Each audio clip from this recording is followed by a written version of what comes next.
Kung ikaw ay isang vision merchandising or vision merchandiser at balak mong magkaroon ng experience or career abroad, para sa iyo ang video na ito.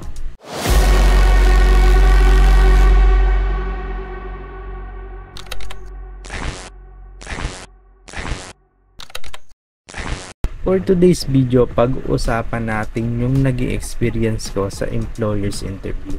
Vision merchandising job in Jeddah, Saudi Arabia. So bago tayo tumungo doon, pag-usapan natin yung naging process. Pagka-apply mo online, so inform ka ni agency tapos schedule ka para mag-report. Kukunan ka ni agency ng mga list of requirements. Then after nun, prelim interview ka sa agency. Simple lang yung mga naging tanong doon. Dapat bago ka pumunta sa agency, paghandaan mo na ang interview. So gumawa ka ng script kung medyo bulol o mahina ka sa English. Unang tanong sa akin sa prelim, syempre, first, tell me about yourself. Tip ko dito kapag magpapakilala ka, dapat more on work experience ang bigay mo sa kanilang information. So for example, buong pangalan mo, then yung pinag-aralan at tinapos mo. Then isunod mo na yung mga work experiences mo at kung ano pang information about sa work mo na makakatulong sa iyo. At dapat, syempre, English dapat kasi abroad yung a-applyan mo. So second, what are the duties and responsibilities of BM? Dito sa natanong na ito, syempre siguro naman alam mo yung trabaho ng isang BM. At huwag kakalimutang magdala ng portfolio mo as a BM. And third, why do you want to work abroad? Dito, ang safe na sagot mo is for career enhancement or career growth. Ayun na nga yung mga naging tanong sa akin nung prelim interview. Hindi naman sila mahigpit, i-assess ka lang nila kung dapat ka bang isa lang sa final or employer's interview. At kapag nakapasa ka na sa assessment nila, tatawagan or i-email ka nila kapag meron ng schedule for final interview. Ngayon dito naman tayo sa employer's interview.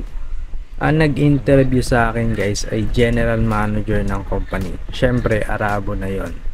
At ang company nila ay Bindawood Holdings or Danube Hypermarket or Danube Hypermarket. Unang tinanong agad sa akin guys is tell me about your current job or your work experience. Diretso na agad sa work experience ang tanong niya guys. So hindi na ako binigyan ng chance na magpakilala. Syempre, banggitin mo na agad yung duties and responsibilities mo as PM sa current job mo para naman magka-idea agad si employer na madami ka nang alam at syempre itatanong din naman yun sa'yo. Sunod na tanong sa akin ay ano yung mga materials or tools na ginamit mo sa past job or current job mo. Then after nun, titingnan niya ang naihanda mong printed portfolio. Ayun ang wag nyong kakalimutan guys. Napakahalaga ng may dala kang portfolio sa employer's interview. Kasi dyan niya makikita yung mga design skills mo. Yan ang pagkakataon mo upang magpakitang gilas. So ilang minuto din yan tinignan yung portfolio ko. Then syempre magtatanong sa dyan about sa portfolio mo. Dapat handa ka din doon. Sunod na tanong niya is how do you highlight new offer or new item in the store? Then after nun, tinapos na agad ni employer.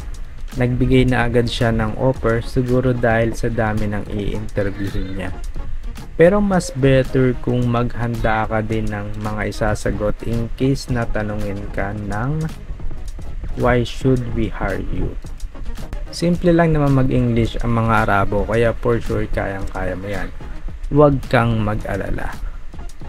For your info na din guys, kapag first timer ka abroad o wala ka pang experience, medyo mahirapan ka makipag-negotiate ng salary offer sa kanila.